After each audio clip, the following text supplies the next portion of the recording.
Hi guys. Finally we have a nice day and I'm so excited. You know, I hate the cold and it must be about 65 or 70 degrees and I'm so excited. Um, Today is opening day at the Pawtucket Red Sox, which is the farm team for the Boston Red Sox, and I live maybe 3 miles away. Um, So I'm going to be going to the baseball game tonight. I'm a little worried because I'm going to be there a long time, excuse me, with the dog. But I'm going to bring a little couch cushion for me to sit on. And preparation. It's just, preparation is key with anything I do. Yesterday I went shopping with my mom and my aunts, and it was such a long day. Oh my goodness. I spent more time sitting in store furniture than shopping. Um, but I did get a couple of dresses and a new bathing suit. Um, so that's cool. And I got another dog bed for Shadow upstairs. Um, so, it was a fun time. I got to see people. Um, Another thing that we got is a power chair. I don't have it here yet. I'm going to be picking it up next Friday. I really don't know how I feel about it. It is something I do need. It's something that I'll definitely need in the near future. I don't know, it's a little bit hard for me to accept that I do need it. Because as of now, like, unless somebody's around to take me somewhere, I don't go out, which really does kind of suck.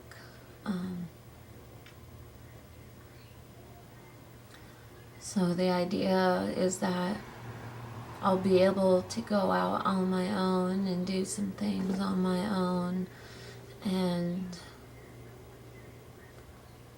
not have to rely on somebody to push me in a wheelchair. I don't know. It's a fine line between dealing with a condition and letting the condition take over you. And I worry about that a lot. Because I think to myself, like, by getting a wheelchair, am I allowing Ehlers-Danlos to take my life over, or am I reclaiming my life and learning how to live as somebody with a disability and trying to deal with everyday things? Sorry, the best that I can. In order for me to go out and be more active, I need help. I'm not able to walk a lot or much at all.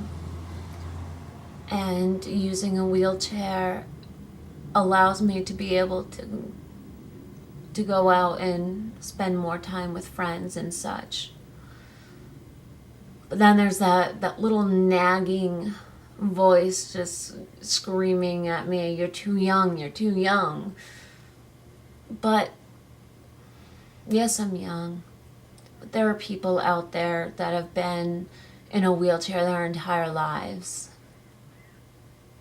And I met a woman while at Needs who has spina bifida, And she has pretty much been in an electric wheelchair her entire life. And she's one of the most active people I know. Like, she does everything by herself. She lives alone. She has a PCA, but she just calls up the van and she goes out and does her thing. And I'm like, that's amazing.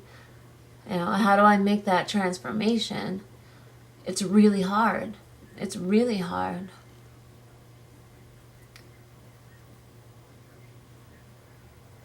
I don't know. Those are the things that have been going through my head. So my question to you guys is, those of you with a chronic illness that may or may not be disabled by it, how do you deal with making that transition? Because I'm not dealing too well, very well with it. I don't, I said to my boyfriend, I don't know how to be disabled. And it sounds really kind of dumb, but it's true. I was active most of my life, and then all of a sudden I couldn't do things. I mean, it was a gradual build up, and I was like, okay, so I can't do this. So I'll do something else. But now it's to the point where I can't do a lot of things, or I'm unable to do a lot of things. So how do I don't know what I'm trying to say. It's how do I find ways to be able to do that? Well, using a wheelchair, using a power chair is one way, but making that transition, I don't know. I don't know if that's something I'm ready to do, but it's something I may have to do to keep independence. I used to be a very independent person, and now I can't drive. I really can't go out on my own. So, am I brave enough to go out on my own using a powered wheelchair? I don't know. I guess we'll have to see. Bye.